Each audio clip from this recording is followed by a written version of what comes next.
En réalité, en ce qui concerne mon métier, en ce qui concerne ce qui me préoccupe depuis 30 ans là, dans le secteur, on n'entend pas beaucoup parler d'assurance chômage.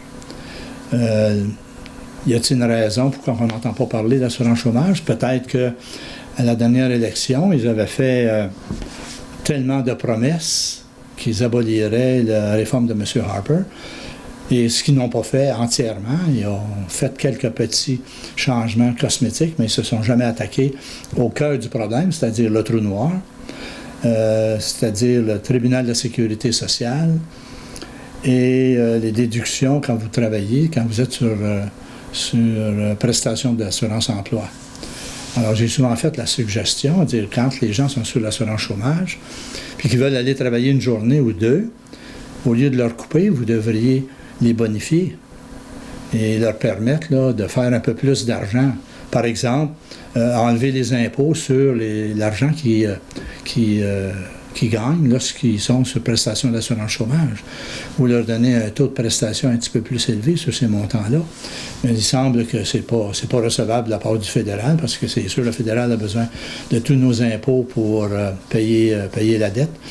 Et notre député ministre, bien, on n'entend pas beaucoup parler d'assurance chômage. Je dirais même que j'ai scruté beaucoup d'entrevues qui ont été faites et de réflexions qui ont été faites par des gens qui l'ont vu. Et il ne semble pas que le mot assurance chômage est très populaire auprès du gouvernement fédéral. Pour l'instant, en tout cas. Puis, ce sera quoi les solutions à court terme? Bien, la solution, c'était qu'on puisse intervenir dans des assemblées publiques et faire compromettre les députés libéraux qui vont en assemblée publique, les faire compromettre sur ce qu'ils vont faire ou ce qu'ils vont finir de faire s'ils sont élus en assurance-emploi. Mais Mme Leboutier refuse toutes les réunions publiques, donc on ne peut pas l'interpeller comme on voudrait. On peut faire des communiqués de presse, mais je ne sais même pas s'ils sont lus quand on parle d'assurance chômage. J'ai parlé à plusieurs personnes là, qui défendent les chômeurs à travers le Québec. On est un rassemblement là, de 15 groupes. On s'est parlé il n'y a pas si longtemps et tous les groupes disent qu'on a beaucoup moins de dossiers qu'autrefois. Puis là, le monde se demandait la raison pourquoi, mais j'ai dit c'est facile à comprendre.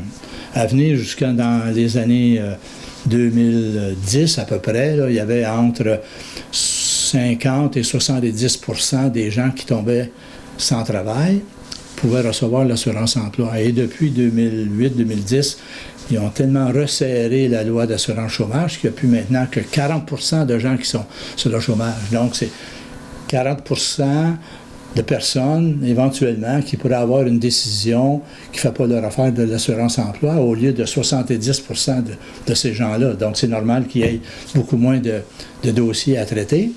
Et aussi, l'autre raison, ça peut être qu'on a été tellement efficace à faire de la mobilisation, de l'information. Mes appels téléphoniques ont doublé depuis 7, 8, 10 ans. J'ai toujours 1200 appels par année, 1200 appels par année. C'est parce que les gens s'informent très souvent avant de poser un geste pour quelles seraient les conséquences s'ils posent ce geste-là. Alors, c'est déjà un grand avancé. Autrefois, les gens posaient le geste et ensuite, ils venaient nous voir avec la lettre d'exclusion, disons, ou de départ volontaire. Là, maintenant, ils s'informent avant pour connaître les conséquences de leur geste. Et là, on peut leur expliquer c'est quoi les conséquences. Et là, c'est plus facile ensuite de prendre la décision pour eux. Fait que c'est un peu ça qu'on vit maintenant avec les chômeurs.